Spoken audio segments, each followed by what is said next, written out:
How to adjust exposure, contrast and highlight.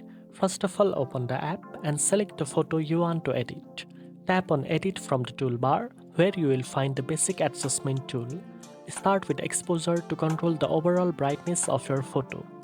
Increase it to make your image lighter or decrease it to darken the photo. Next, adjust contrast to enhance the difference between the light and dark areas.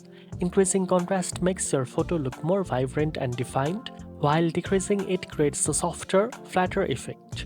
Then move to highlights, which controls the brightest part of your image.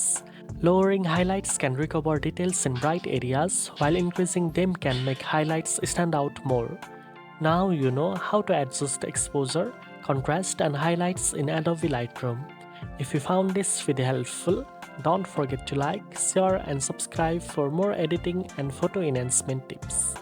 Thanks for watching and I'll see you in the next one.